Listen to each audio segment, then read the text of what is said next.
நேர்கள் அனைவருக்கும் அஸ்ஸலாமு அலைக்கும் வரஹ்மத்துல்லாஹி வபரகாத்துஹு மற்றும் ஒரு காணொளி ஊடாக உங்களை சந்திக்கின்றேன். இஸ்லாம் இந்த உலகத்தில் எப்போது தோன்றியதோ அன்று முதல் அதற்கு எதிரான எதிர்ப்பாட்டங்களும் போராட்டங்களும் வெடித்துக்கொண்டேதான் இருக்கின்றன.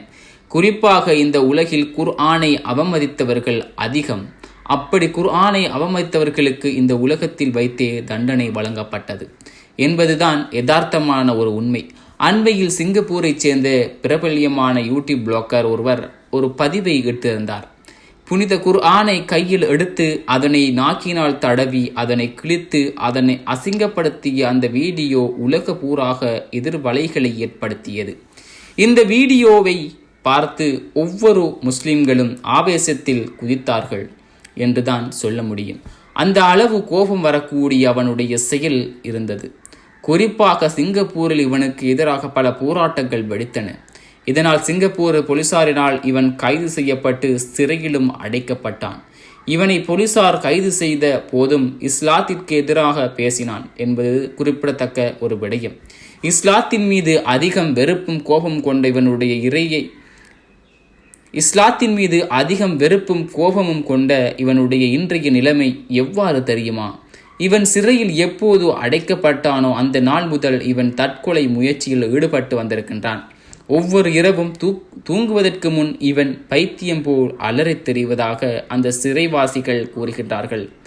இப்போது இவன் மனநலம் பாதிக்கப்பட்டவர்களுடைய வைத்தியசாலையில் அனுமதிக்கப்பட்டு சிகிச்சை அளிக்கப்பட்டு வருகின்றான் என்பது யதார்த்தமான ஒரு உண்மை. எனவேதான் அன்பார்ந்த இஸ்லாமிய சகோதர சகோதரிகளை, யாரெல்லாம் இஸ்லாத்திற்கு எதிராக இந்த உலகத்தில் போர் கொடி தூக்கினார்களோ அவர்களுக்கு இந்த உலகத்தில் வைத்தே தண்டனை வழங்கப்படும் என்பதே இந்த சம்பவம் ஒரு எடுத்துக்காட்டாக அமைகிறது. சுபஹானல்லாஹ். எனவேதான் அன்பார்ந்த மாற்று மத சகோதர சகோதரிகளை, இஸ்லாத்தை கேவலப்படுத்துவதை விட்டுவிட்டு இஸ்லாத்தை அறிந்து கொள்ள முயற்சியுங்கள். இஸ்லாத்தில் என்னதான் அப்படி இருக்கிறது என்று புரிந்து கொள்ள இஸ்லாத்தை ஆராய்ச்சி செய்யுங்கள். குர்ஆனை படியுங்கள். முடிந்தவரை குர்ஆன், தமிழில் இருக்கக்கூடிய குர்ஆன், ஆங்கிலத்தில் இருக்கக்கூடிய குர்ஆன், பல மொழிகளில் குர்ஆன் மொழிபெயர்த்து இருக்கப்பட்டிருக்கிறது. எனவே மாற்று மதத்தவர்கள் உங்களுடைய அந்த முயற்சியால் தான் நீங்கள் இஸ்லாத்தை கற்றுக்கொள்ள முடியும்.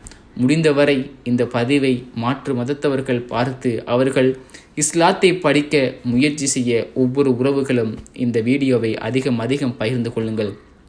இன்ஷா அல்லாஹ் மற்றும் ஒரு காணொளி ஊடாக உங்களை சந்திக்கின்றேன். அஸ்ஸலாமு அலைக்கும் வரஹ்மத்துல்லாஹி வபரகாத்துஹு.